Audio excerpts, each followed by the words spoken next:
Olá, pessoal. Sou o professor Gessildo Júnior, de Geografia, como vocês já sabem. Espero que todos estejam bem. E uma novidade: esse possivelmente será o último vídeo explicativo. Por quê? Porque nossos conteúdos programáticos do ano letivo de 2020 terminou. Vamos conseguir concluir agora. Mas não se preocupem, o professor não está se despedindo, não.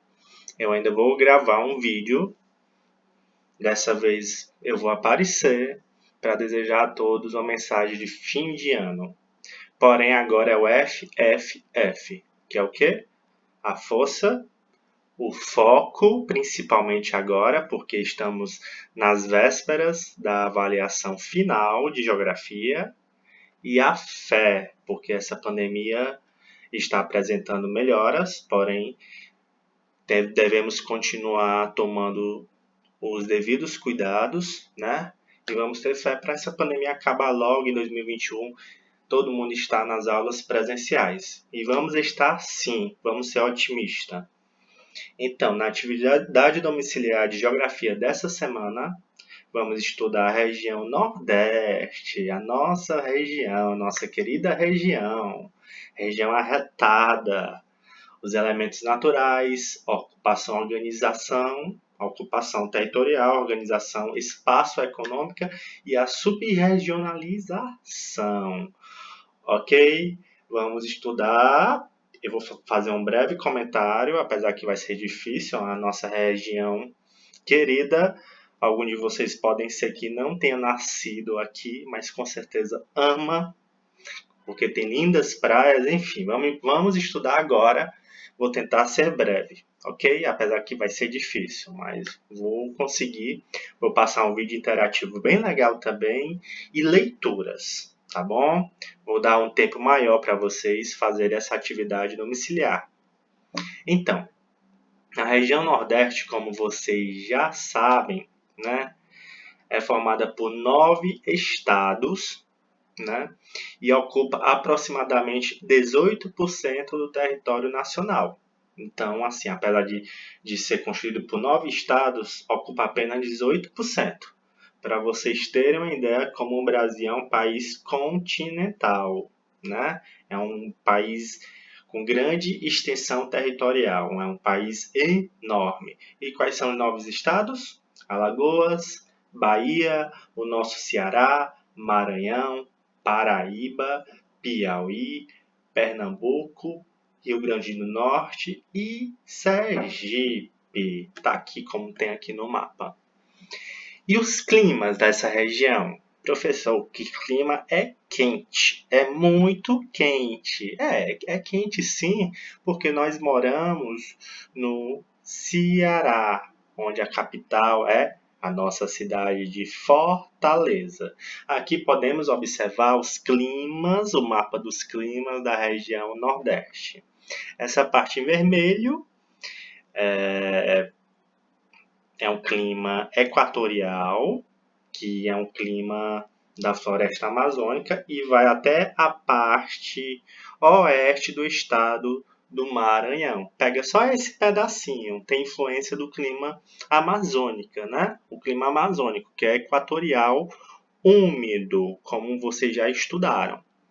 Em laranja, é o clima que mais predomina na região Nordeste, que é o clima tropical típico. Como é o clima tropical típico, professor?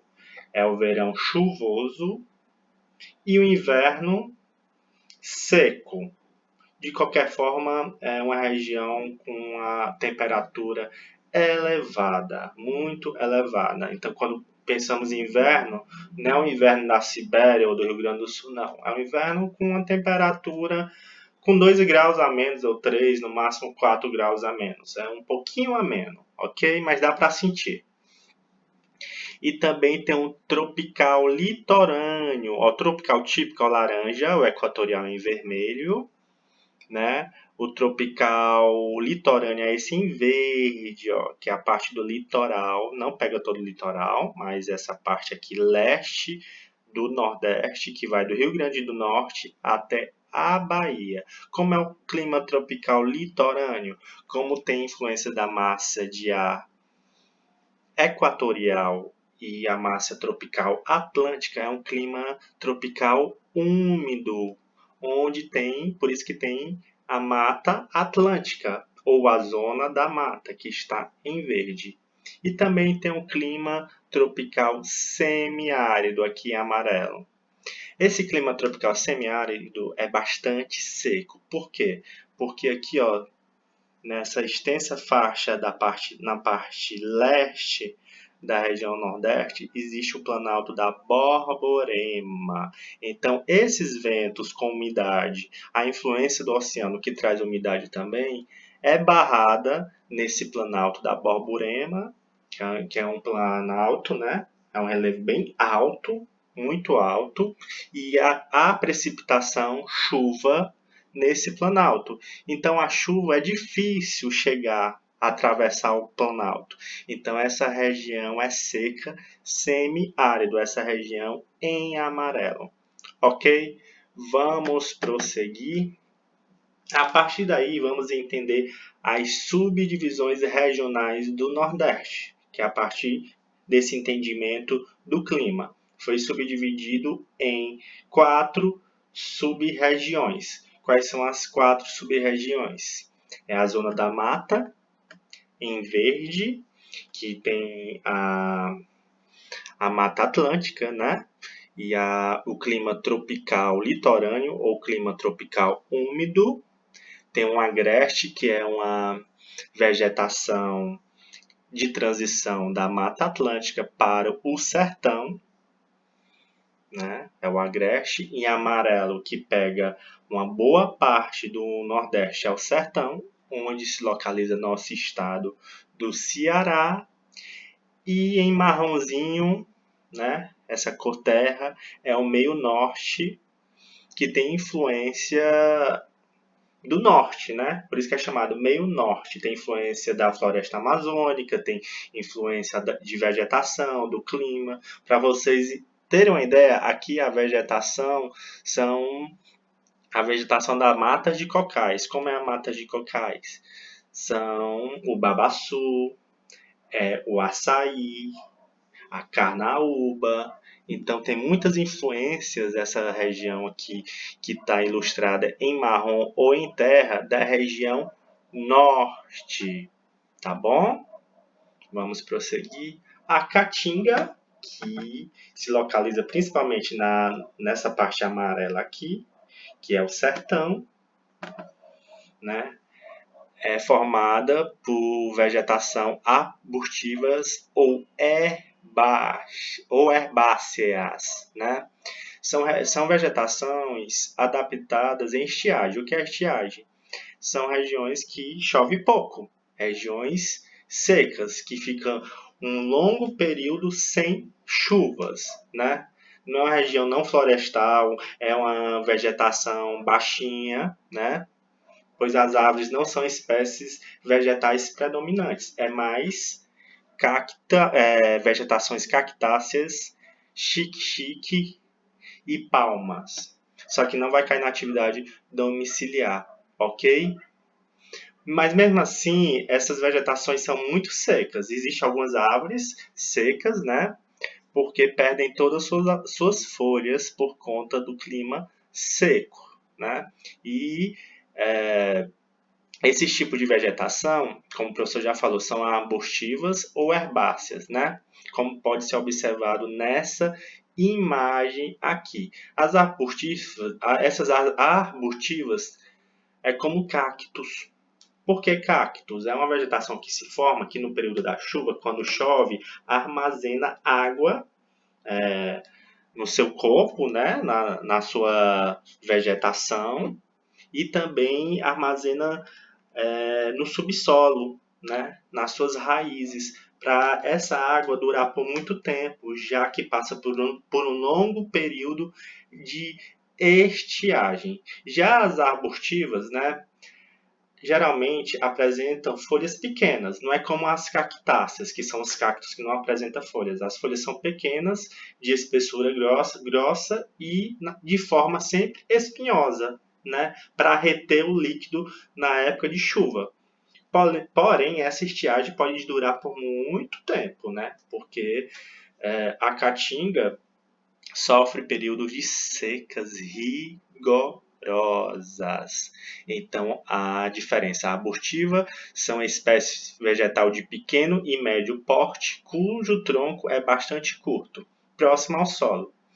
A herbácea é a espécie vegetal que não possui tronco, sendo seus galhos bastante limitados e rentes aos solos, né? É mais cacto mesmo. Vamos prosseguir. O sertão nordestino. Então, o sertão nordestino tem um clima predominantemente semiárido por conta do quê? Do planalto da Borborema, que não deixa seguir muitas precipitações, muitas chuvas para essa região. Né? Então é caracterizado por baixos volumes pluviométricos de chuvas e altas temperaturas, né? Então tem essa vegetação que o professor acabou de falar, né? E no sertão nordestino não existe rios perenes. Relacionada à bacia hidrográfica, por rios intermitentes. O que são rios intermitentes? Rios temporários. É o que vamos ver a partir de agora na hidrografia do Nordeste, né? Com a escassez da chuva, não tem como ter um rio permanente lá, que é o rio perene, né? Então é muito conhecido, né? É um fator marcante da hidrografia de lá pela escassez de água, né? E por ter rios temporários ou rios intermitentes. Então, é uma região que pode ficar sem água por um longo período de tempo. É por isso que acontece o êxodo rural, né? Das pessoas que moram nessa região que vão para a cidade, porque sem chuva não dá para plantar, não dá para colher. Então, as pessoas podem passar fome, né? Porém, existe o Rio São Francisco que nasce no Sudeste, né? Que são as águas do Velho Chico. Eu acredito que existiu uma novela na Globo, porque eu não estou acompanhando essas novelas nos últimos anos, mas existiu sim a novela chamada Velho Chico, né? Como é popularmente conhecido o Rio São Francisco. Esses rios são utilizados pela população ribeirinha, né, que vive às margens do rio, como na pesca e na agricultura. Né? E também são usadas para fazendas, por grandes empresas, para a produção, para o setor primário até o setor secundário, que vai até o setor terciário. O setor primário que extrai, o setor secundário que transforma, que são as indústrias, e o setor terciário, lembrando, que é o comércio e o serviço. Então, o Rio São Francisco, para vocês terem uma ideia, nasce no Sudeste, né? E vai até o Nordeste. Então, trata-se do rio mais importante da região Nordeste, né? Para o seu aproveitamento não só da parte da plantação e de colheita, mas também na energia elétrica, para vocês terem uma ideia. E no transporte de cargas e em projetos de irrigação. Um dos projetos mais conhecidos é o projeto da transposição do Rio São Francisco. O que é isso, professor? É levar água do Rio São Francisco exatamente para essas regiões de secas, né, que sofrem períodos de estiagem, porque esse rio deságua no mar, obviamente. Então, muda o curso do rio para esse rio desaguar exatamente nessa região. Porém, essa obra foi gasta bilhões de reais e já tem aproximadamente quase 15 anos. Não tem nem aqui no texto. Aproximadamente quase 15 anos. Porém, 2020 já está em processo de conclusão. Não concluiu ainda, né? Essa transposição causou algumas consequências negativas, apesar que tem as positivas, né? Que vai ajudar a população ribeirinha ou a população que vive nessas regiões com grande estiagem, com grande seca, a ter água, a ter acesso à água. Porém, as consequências negativas é o seu assoreamento, né? O desmatamento de suas margens e a poluição. Então, tem que ter umas políticas públicas para evitar esses impactos ambiental, né? Então, esse projeto ganhou um destaque nos últimos anos, né? E, assim, é muito comentado porque em 2020 já está no processo de conclusão, depois de quase 15 anos. E depois de ter gasto bilhões de reais. Porém, tem um aspecto negativo, que são os impactos ambientais. O aspecto positivo, o professor já falou. Então, é importante vocês fazerem a leitura, ok? Aqui, essa leitura, que eu vou passar para vocês, explicam, né, como é a transposição das águas do São Francisco, como é que é o projeto, né? Aqui a importância para a população brasileira que vive nessa região, né, que quando tem período de seca ficam sem água, né, então tem muito o êxodo rural, a falta d'água. O êxodo rural é quando a população da zona rural, pessoas da zona rural, vai para a zona urbana, ok? E às vezes isso acontece não de forma definitiva, até chama de transmigração, que vai para a zona da cidade quando está havendo a seca e depois, quando passa a época da seca, sai da cidade e volta para o campo, porque a vida da cidade não é fácil. Eles vão para a cidade sem emprego, sem renda, aí ficam em situações precárias, é, ficam em comunidades, às vezes ficam sem tetos, e às vezes ficam em situações mais precárias do que na zona rural, mas é a única escolha para tentar emprego. A oferta de emprego tem mais nas cidades grandes, nas grandes metrópoles, nas capitais, né? Porém, quando acaba a seca, volta para o seu interior, para a zona rural. Vamos prosseguir.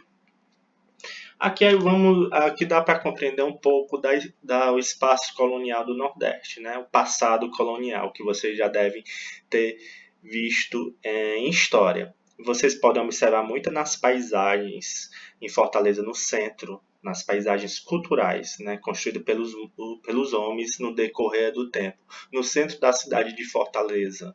Aqui você vê no centro da capital, Salvador. Também é muito marcante em Recife, essa paisagem colonial, né, esse aspecto cultural, São Luís, Salvador, Olinda, né, essa arquitetura colonial. Porque, inicialmente, né, com a colonização, foram trazidas a cana-de-açúcar, porque a cana-de-açúcar ela se desenvolve bastante em climas quentes. Então, os portugueses trouxeram a cana-de-açúcar, aí houve um ciclo de cana-de-açúcar, né? Canaviais, e essas usinas começaram a produzir açúcar na região, que formou um ciclo, né? Um dos principais ciclos. Então, o povoamento no Nordeste foi a primeira região povoada no Brasil, né, com a chegada dos europeus, não só dos portugueses, né? Século XVI chegou os holandeses, que até colocaram o nome de Olinda, né? Aí foram começando a formar vilas, cidades, né? Aí foram formando os núcleos urbanos, principalmente no litoral nordestino, e assim foi colonizando e depois foram se interiorizando para o restante do Brasil, né? Foram explorando. Aí tem até os conhecidos bandeirantes, né? Quando começaram a procurar mais matérias-primas, né? Para encontrar matérias-primas no Brasil. Porém, vamos prosseguir aqui. Houve um declínio, a decadência econômica do Nordeste, né? Do ciclo da cana-de-açúcar, né? Porém, vamos entender a organização do espaço. Era uma produção açucareira. Isso não vai cair na atividade domiciliar, por isso que eu estou falando rápido, né? que houve um desenvolvimento da monocultura. Monocultura é o quê? Um cultivo de um produto agrícola, né? E começaram a plantar em latifúndios, que são grandes propriedades de terras. Aí fizeram aquelas concentrações de terras, a parte das capitanias hereditárias, tudo que vocês já sabem na parte de história. Aí começaram a concentrar os poderes nas mãos dos nobres. Aí começou a ter esse problema da concentração fundiária, na concentração de terras. Começaram a dizimar os índios, matar os índios, escravizar os índios. Logo após houve o tráfico negreiro, né, que começaram a vir escravos da África para o Nordeste e começou a ter essa miscigenação. Juntamente com o ciclo da cana-de-açúcar, houve também a pecuária, que foi muito forte aqui no Nordeste. Porém, no final do século XVII, a agricultura canavieira do Nordeste, ou o ciclo da cana-de-açúcar, entrou em crise, principalmente pela concorrência da produção das Antilhas, que é um lugar que fica na América Central, né? Os preços mais baixos das Antilhas atraiu o mercado consumidor internacional da época. Então o Brasil teve que procurar outra matéria-prima que fosse competitivo para a economia e para a coroa portuguesa. E depois encontraram o ciclo dos minérios, né? Ouro, as jazidas, aí foram transferidos, né, o eixo econômico do Nordeste para o Sudeste. Então já estou dando uma aula de história, né, mas nem de geografia, né?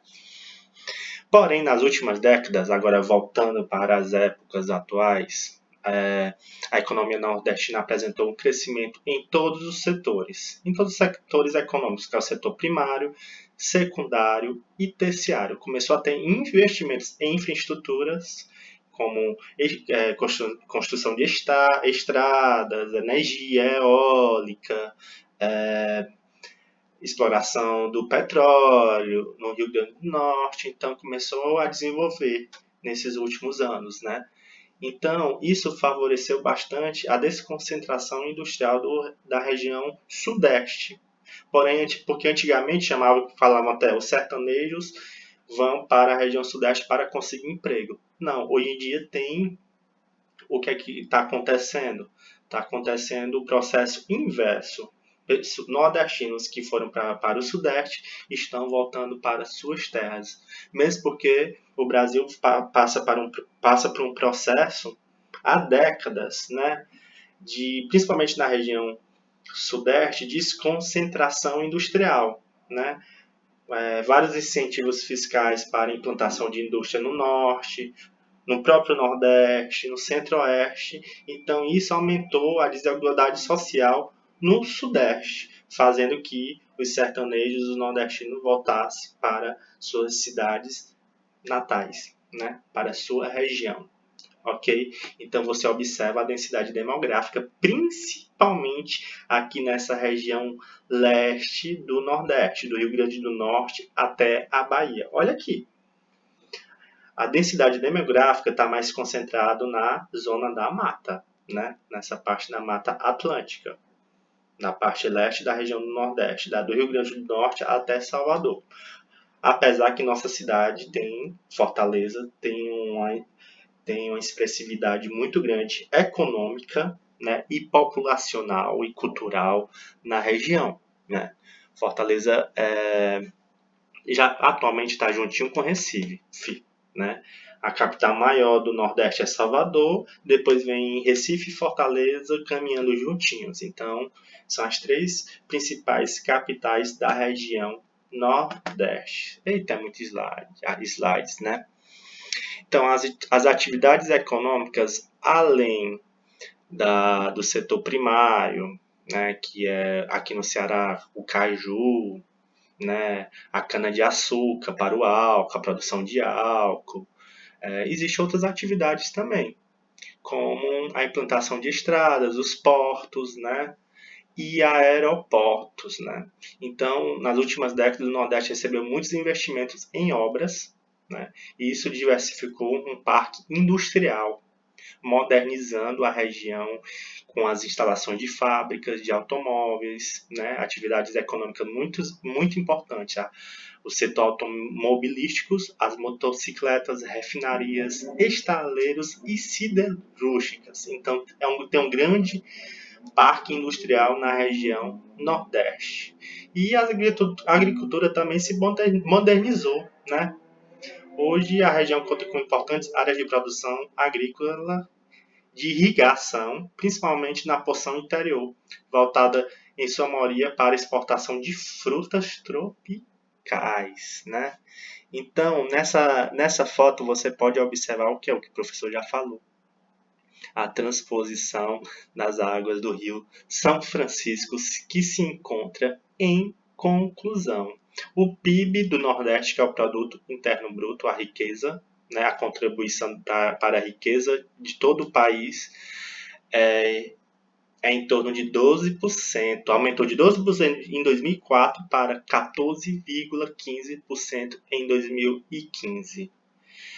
E com certeza até antes da pandemia tem aumentado, porém com a pandemia esse PIB deu uma reduzida, né? Porque nós vivemos em uma crise econômica bastante profunda, não só o Brasil, como o mundo, né? Aqui existem muitas indústrias no Nordeste, um grande mercado consumidor. Também existe o comércio, o setor terciário de comércio e serviços, que se concentram principalmente nas regiões metropolitanas, que é de São Luís, de Fortaleza, Natal, Recife, Maceió, Salvador. Nas capitais nordestinas, que já se formaram regiões metropolitanas, né? Se concentra a atividade de serviços e comércios, né? Então há um grande parque industrial, uma grande concentração de comércio e serviço e também sabe do que? Do turismo. As praias mais belas do Brasil se concentram no Nordeste, os aspectos culturais, né? Onde há os vestígios da colonização, na sua arquitetura, também tem no Nordeste, principalmente nas praias, no Ceará, Canoa, Jeri, Lagoinha, né? As praias de Maragogi, Alagoas, né? Uma das praias é Maragogi, Bahia, as praias baianas, as praias pernambucanas, Porto de Galinhas, Praia dos Carneiros. Então isso atrai muito turismo e muito dinheiro, muito dinheiro. O turismo é uma das principais atividades econômicas do Nordeste. E manifestações culturais? Manifestação cultural no Nordeste tem um ano inteiro, mas podemos destacar o Carnaval, que é o Frevo de Olinda, o Carnaval de Salvador e o São João de Caruaru, em Pernambuco, o São João de Campina Grande, na Paraíba, e o São João de todo o Nordeste, né? Fortaleza tem muito São João também, né? Tem São João, as quadrilhas fazem competição para ver qual a quadrilha dança melhor, qual quadrilha é mais animada, mais caracterizada, com os aspectos culturais, né? E também tem o maracatu, que é uma dança típica cultural da África e é muito presente no carnaval daqui. Também é presente no carnaval de Recife, tem muito maracatu, com aquelas vestimentas coloridas, bordadas, tem as rendas, tem a literatura de cordel, tem cantores repentistas que improvisam versos em rimas com a miscigenação afro-indígena da nossa cultura nordestina, que é muito vasta, além da comida, vatapá, baião de dois, acarajé, meu Deus, sou orgulhoso de ser nordestino. Aqui vocês vão fazer a leitura da Zona da Mata, né, que o professor já explicou, que é aquela zona do Rio Grande do Norte até a Bahia, e é o clima tropical litorâneo ou tropical úmido. O professor já falou sobre tudo isso. As cidades e a economia da Zona da Mata, as principais cidades é Salvador, Recife, né, da parte leste da região Nordeste, porém tem muitos problemas urbanos, como todo o Nordeste e como todo o Brasil, né, relacionado a desigualdades sociais. Ok? Essa zona da mata é a zona mais povoada, com mais população da região Nordeste, né? Que é a parte leste da região, onde se tem mais a densidade demográfica maior, que é o número de habitantes por quilômetro quadrado. O professor já repetiu isso. O agreste, que é a transição, aquela parte da zona da mata para o sertão, né? E tem muito resquício da Mata Atlântica, predomina aqui aquela parte da região do Rio Grande do Norte, Paraíba, Pernambuco, Alagoas, Sergipe, essa faixa da região, né, com clima tropical, porém tem predominância do clima úmido e um pouco do clima semiárido também. A economia do Agreste se baseia principalmente no setor primário, no algodão, né? Tinha um ciclo do algodão muito forte lá. Também dos sucos, dos móveis, dos calçados e da economia têxteis. Lá é muito forte na parte do Agreste, que também é na parte leste da região Nordeste, né? Aquela parte litorânea, mas só que não é no litoral não, é vizinho à zona da mata. Vou mostrar aqui novamente. O professor já mostrou nas subdivisões regionais. Ó, essa faixa em roxo. Esse aqui é o agreste. Tá ok? Aí vocês fazem a leitura. E o meu norte, né? Que é essa faixa aqui, que o professor já falou também, que tem influência da região norte. Essa faixa aqui em marrom, em terra, né? Aí vocês podem observar uma produção de algodão, de arroz, também muito forte, né? Onde tem as carnaúbas, o açaí, o babaçu, os coqueiros, por isso que o nome cocais, que vem de coco, entendeu? Então é muito forte ainda a influência da região norte. Essa região, por isso que é o nome meio norte, tá? Entre o norte e o nordeste, aí colocaram o nome meio norte. Ok, meus queridos, 32 minutos, foi uma videoaula bem legal. Como eu falei, quando encerrar o ano letivo eu vou aparecer e mandar uma mensagem para vocês de fim do ano. Façam a leitura com calma, faça a atividade domiciliar com calma, que eu vou visualizar agora, uma rápida visualização, e dúvidas de geografia me procurem. Continua com FFF, força, foco e fé, nesse vídeo super longo, esse último vídeo explicativo.